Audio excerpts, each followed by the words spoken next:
Antes de a gente entrar no texto propriamente, eu gostaria de fazer uma pequena introdução e dizendo que se a gente der uma olhadinha na Bíblia, na Palavra de Deus, a gente vai descobrir que Deus faz ao longo da nossa vida aqui na Terra 4 chamados para a gente.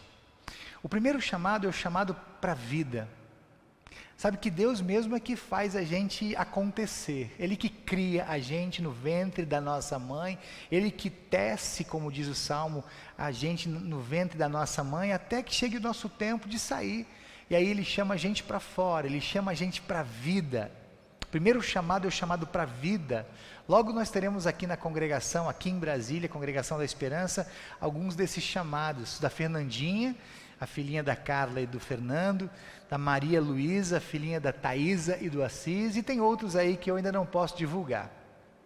O segundo chamado que a gente recebe na vida é para a vida de fé, para o relacionamento com Deus. Acontece no batismo, em regra quando somos muito pequenininhos, ou pelo ouvir da palavra na fase mais adulta da vida. Ontem nós tivemos aqui um novo nascimento, um chamado para a vida de fé do Heitor, o filhinho da Dani e do Marco, irmãozinho da Isabela, que deve estar aí assistindo a gente, deve estar com a gente aí. Dia 7 de agosto, nós vamos ter outro chamado desse, que é o da Malu, filhinha da Bia e do Wagner. O terceiro chamado que a gente recebe na vida é o chamado para o trabalho, para o serviço do Senhor, para o serviço na obra do Senhor. E é esse o estudo de hoje, o tema de hoje. Então aguarde aí, que nós vamos falar um pouco mais a respeito sobre o chamado para o trabalho. É o tema dessa manhã, tá? Vai preparando o seu coração. E o quarto e último chamado é o chamado que Deus faz para a gente ir para a eternidade. É o chamado que meu pai recebeu há uns 2 meses e alguns dias atrás. É o chamado para ir para o céu. É o chamado para sair desse vale de lágrimas e ir para um lugar tranquilo, de todo o conforto, de toda a alegria, onde não há lágrima, onde não há dor, onde não há choro, onde não há tristeza, onde não há pecado. O lugar completo, perfeito, o lugar que Deus está preparando para a gente, nosso verdadeiro lugar. Porque nós aqui estamos de passagem, estamos no mundo, mas não somos do mundo. O céu é o nosso lugar. Nós vamos cantar isso daqui a pouquinho, logo depois da mensagem. Então, eu quero convidar você para ver os detalhes desse chamado de agora, o terceiro chamado, o chamado para o trabalho. Então, alguns detalhes nesse texto nos chamam a atenção. Primeiro, no versículo 7, diz que Jesus chamou os 12 discípulos e os enviou de 2 em 2. Jesus chamou e os enviou de 2 em 2. Na semana passada, a gente falou que Jesus começou o seu ministério, praticamente começou o seu ministério na cidade por onde ele tinha morado por muito tempo. Uns 25 anos ele tinha morado em Nazaré. Então ele quer começar esse trabalho, seu ministério na sua cidade, entre a sua família, entre os seus amigos mais chegados. Antes de salvar o mundo inteiro, ele queria salvar primeiramente o seu lugar, a sua casa, os seus queridos, os seus irmãos, os seus amigos, a sua cidade. Um pouquinho antes de ele ir para Nazaré para começar esse trabalho lá, ele chama 12 pessoas, 12 discípulos, 12 apóstolos, e ele chama esses 12 para acompanhar ele de pertinho. Eles fariam parte, imaginem vocês, esses 12 fariam parte de um projeto incrível que Jesus tinha de salvar o mundo. Então imagina que inicialmente 12 pessoas foram chamadas por Jesus para fazerem parte desse projeto. E o treinamento que essas pessoas receberam foi um treinamento VIP, porque foi com o próprio Jesus, estariam com Jesus o tempo todo, todos os dias, ao longo dos seus 3 anos de ministério. Eles seriam ensinados por Jesus, eles seriam orientados por Jesus, e o nosso texto fala sobre a primeira tarefa prática que os discípulos vão receber, esses 12 vão receber, é o primeiro estágio, é uma espécie de laboratório em relação a todos os outros que vão ser chamados e enviados depois, inclusive você e eu. Então é uma experiência inicial, vamos ver o que vai acontecer.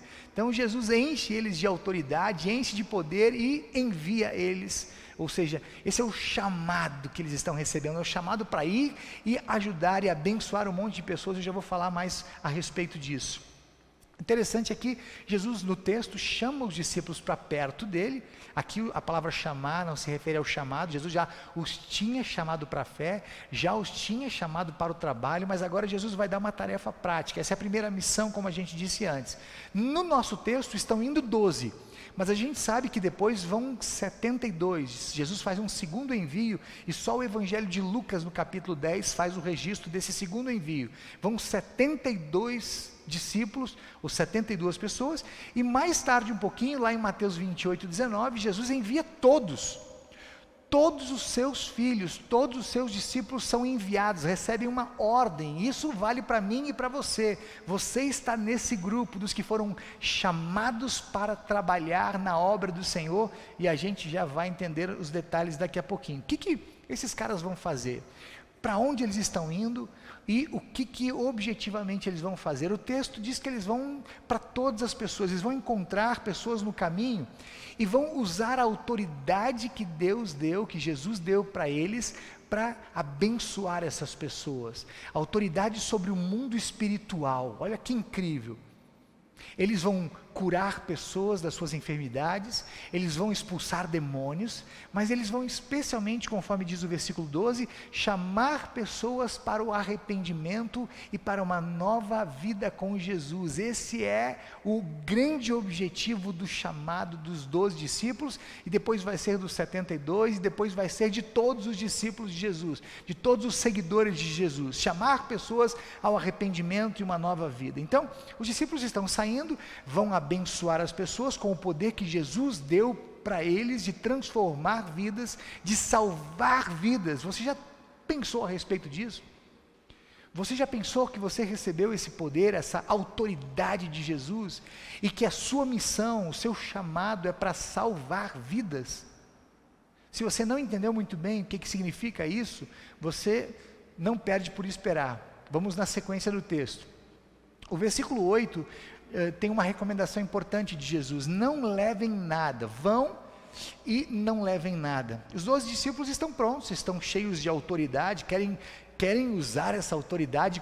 Quando eles voltam, inclusive eles estão eufóricos, falando de tudo que fizeram. Jesus inclusive diz para eles: olha, vocês deviam se alegrar muito mais porque o nome de vocês está no céu, do que por aquilo que vocês fizeram. O que vocês fizeram é o que vocês tinham que fazer. Jesus dá um tapa de luva nos discípulos, mas voltaram eufóricos, estão empolgados com a missão, mas eles precisam de saber de um detalhe, e esse detalhe está nos versículos 8 e 9, eles não podiam levar nada que atrapalhasse a missão, eles não podiam levar dinheiro, para não ficar comprando coisa nos barzinhos, eu não sei qual é o propósito disso, eles não podiam levar comida, eles não podiam levar sacola, nem 2 túnicas para não pesar, então eles não podiam levar nada que pudesse atrapalhar, atrasar, fazer peso, comprometer a urgência do trabalho. É como se Jesus estivesse dizendo para eles o seguinte: queridos, é o seguinte, as pessoas que vocês vão encontrar no caminho, elas estão sob a possessão do diabo, elas estão sob o domínio de Satanás, e elas estão indo para o inferno, caminhando a passos largos para o inferno, e vocês vão oferecer ajuda para elas, vocês vão convidar elas para sair desse inferno, dessa vida complicada, do domínio do diabo, e de uma eternidade trágica, traumática. Vocês vão, com a autoridade que eu vou dar para vocês, vocês vão ajudar essas pessoas e vão salvá-las. Não é demais? Tão forte, tão intenso, tão chocante é o trabalho desses discípulos, desses 12, que Jesus diz que eles devem ir de 2 em 2. Está lá no versículo 7, olha, eu quero que vocês saiam daqui agora, mas vão de 2 em 2. Porque aí um ajuda o outro, um cuida do outro, um dá cobertura para o outro, um vai testemunhar o que o outro está vivendo, está experimentando, um vai celebrar com o outro. Então vão de 2 em 2, vocês vão se fortalecer, vocês vão estar mais fortes, vão estar mais prontos, vão celebrar junto as vitórias, as alegrias, aqueles que abrirem as portas e os corações, e vão chorar quando alguém não quiser receber vocês. Vão juntos, vão de 2 em 2, que isso vai facilitar todo o processo. Como eu disse antes, eles começam indo em 12, são 12 os primeiros, depois vão 70, e depois vão todos, depois vamos nós, todos somos chamados. Sabe que se você é filho de Deus, se nós somos filhos de Deus pela fé em Jesus, então inevitavelmente nós estamos nesse grupo dos que foram chamados para o trabalho do Senhor. Ninguém que seja discípulo de Jesus, ninguém que seja filho de Deus pela fé em Jesus Cristo está fora desse chamado, está fora desse projeto, está fora dessa missão. Se você não entendeu essa missão, se você não está participando dela, alguma coisa não está legal, alguma coisa está errada com você, porque esse chamado foi feito por Deus para você. É um chamado do coração de Deus para você. E Ele revestiu você de autoridade. Você tem ideia de quantas pessoas estão perto de você? Quantas pessoas passam por você todos os dias e estão distantes de Jesus? Quantas pessoas estão convivendo com você e estão afastadas da presença de Jesus, não querem saber de Jesus? Se morressem hoje, seriam condenadas ao inferno. Quantas pessoas na sua casa, na sua família, entre os seus amigos mais chegados, entre os seus colegas de trabalho, entre os seus vizinhos, quantas pessoas não sabem quem é Jesus, nunca tiveram um relacionamento com Jesus, ou tiveram e se frustraram por alguma razão, estão distantes da igreja, estão distantes da comunhão, estão distantes da vida com Jesus. E a pergunta que eu faço para você é: o que você tem feito para ajudar essas pessoas? O que você tem feito em relação ao seu chamado? O que tem atrapalhado? Alguma coisa tem atrapalhado? A sua vida, a preocupação com você mesmo não tem de repente comprometido o seu chamado? O cuidado com os outros, com a vida dos outros, com a salvação dos outros? Sabe, querido, uma coisa que você precisa guardar no seu coração é que você não está na vida das pessoas com quem você convive por acaso. Você não está na sua família por acaso. Você não tem os amigos que tem por acaso. Você não tem colegas de trabalho que tem por acaso, os vizinhos por acaso. Deus colocou você lá, porque você ia fazer a diferença, porque você ia oferecer ajuda, porque você ia salvá-los, porque você ia ser aquele que é o representante de Deus, cheio da autoridade de Deus para chamar eles para uma vida com Jesus, para aproximar eles do Salvador. E melhor que isso, você não está sozinho nessa missão. Primeiro, a palavra de Deus diz hoje que nós somos revestidos com a autoridade de Deus, estamos cheios do Espírito Santo, cheios de ousadia, de coragem, cheios de Deus. E segundo, estamos aí com muitos parceiros, nesse caso aqui foram de 2 em 2, tem sempre alguém nos dando cobertura, entre os nossos familiares, entre os amigos, sempre tem alguém orando conosco, orando pela gente, alguém que está nos dando cobertura, testemunhando aquilo que está acontecendo na nossa vida, celebrando as vitórias com a gente e chorando os eventuais desprezos, as eventuais derrotas. E um terceiro e último detalhe importantíssimo aqui nesse texto, muito importante. Versículo 10, Jesus vai dizer o seguinte: olha, quando vocês entrarem nas cidades, nas casas, 2 coisas podem acontecer.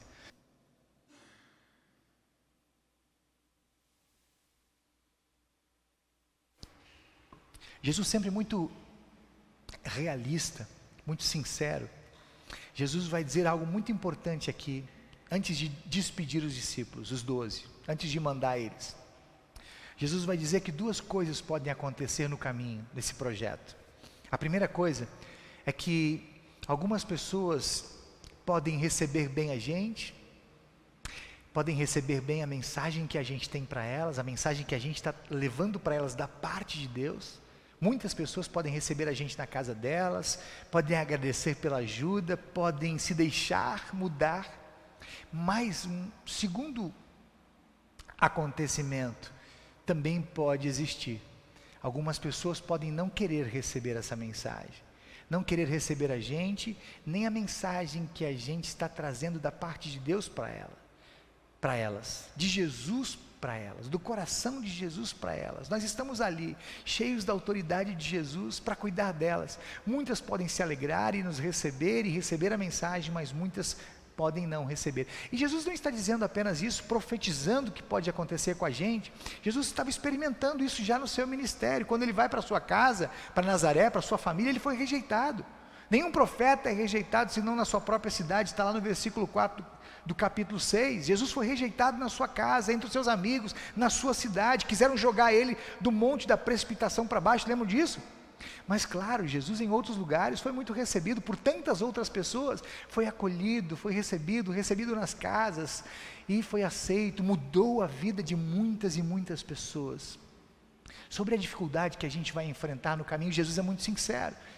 Ele sempre prepara bastante bem a gente não vai desistir porque a gente se surpreendeu não, porque Jesus tinha dito tudo o que a gente precisava ouvir. Sobre as dificuldades, as rejeições que a gente vai encontrar no caminho, Jesus vai dizer lá no capítulo 10, versículo 16 de Mateus, que está enviando a gente para o meio, nós como ovelhas, para o meio de lobos. Olha que confortador isso. Jesus está dizendo que vai enviar a gente como ovelha para o meio de lobos. Olha para onde a gente está indo. Olha como vai ser o negócio, que vai ser pesado, não vai ser fácil. E Jesus em momento nenhum diz. Mas é importante a gente lembrar de novo que, primeiro, a gente está indo cheio da autoridade de Jesus. E segundo, a gente está indo em duplas, a gente está indo em trios, sempre tem muitos parceiros ao redor, sempre tem alguém fazendo a mesma coisa que a gente está fazendo ali do lado, ali na outra casa, ali na outra esquina, ali no nosso bairro, ali na nossa cidade, tem muitas pessoas, 2, 3, 10, 20 mil pessoas fazendo a mesma coisa que a gente está fazendo, e essas pessoas, mesmo com as rejeições, mesmo com as resistências, as dificuldades, elas não desistem do chamado que Deus fez para elas de abençoar as pessoas que encontrarem no seu caminho. Nós sempre vamos ter cobertura de Deus e de tantas pessoas que estão fazendo a mesma coisa, estão atendendo o chamado de Deus e indo para o encontro de todos. Eu vou terminar essa mensagem aqui dizendo que dos 4 chamados que Deus faz para a gente na vida, a gente está vivendo o terceiro deles. Lembra que o primeiro é o chamado para viver, para nascer. O segundo é o chamado para ter fé. O terceiro é o chamado para trabalhar na vida de fé, trabalhar na obra do Senhor. E o quarto é para a gente ir para a glória, ir para a eternidade. Estamos vivendo o terceiro chamado, é o chamado para o trabalho na obra do Senhor, o trabalho para o Senhor, o trabalho no reino, o trabalho para o próprio Deus. E quando Jesus fala a respeito desse trabalho, da importância desse trabalho, da urgência desse trabalho, lá em João 9,4, olha o que ele diz: precisamos trabalhar enquanto é dia, para fazer as obras daquele que nos chamou, pois está chegando a noite, quando ninguém mais pode trabalhar. Jesus está dizendo, gente, vamos trabalhar agora, vamos fazer o que tem que fazer agora, não perca tempo, não fique perdendo tempo com bobagens, com picuinhas. Temos uma obra para fazer, temos vidas para salvar, temos pessoas para ajudar, vamos fazer agora enquanto é dia, porque daqui a pouco vem a noite, daqui a pouco acaba, daqui a pouco Jesus volta, e não tem mais chance, tudo acabou, o tempo da oportunidade, do chamado, já não existe mais. Sabem, porque esse trabalho para o qual Deus nos chamou é tão importante, é tão especial, é tão urgente? Porque tem muita gente pertinho da gente que está sem Jesus, que está vivendo distante de Jesus, que está se afastando nesse momento do Salvador Jesus. Muita gente está completamente desligada, desconectada da vida com Jesus. E nós fomos chamados para essas pessoas, para colocar essas pessoas pertinho de Jesus de novo. Nós somos chamados para ajudar essas pessoas nessa distância, nessa dificuldade que estão tendo no relacionamento com Jesus. Fomos convidados, fomos chamados para ajudar e para salvar, para o bem delas e para a honra e glória do nome de Jesus. Sabe, queridos, o chamado para trabalhar na obra que Deus nos fez envolve o cuidado com as pessoas em todos os sentidos, um cuidado integral, com a vida física, com a vida emocional, com a vida material, envolve abraço, envolve cuidado, envolve carinho, choro, enfim, afeto. Mas o chamado que Deus nos fez tem um propósito maior. O propósito maior é de que a gente convide as pessoas para o arrependimento, para uma nova vida com Jesus, que a gente convide as pessoas para se relacionar com Jesus, que a gente convide as pessoas para o céu. Quer trabalho mais incrível, quer trabalho chamado mais precioso? Então, meu amigo, que hoje, nessa manhã, com essa palavra, Jesus confirme no seu coração o chamado que fez para você, para viver com Ele, e para trabalhar na obra do Senhor em parceria com tantos e tantos no mundo afora. E que Deus nos abençoe nessa obra tão linda de ajudar as pessoas e salvá-las, ajudá-las no relacionamento com Jesus e salvá-las para sempre. Amém? Amém.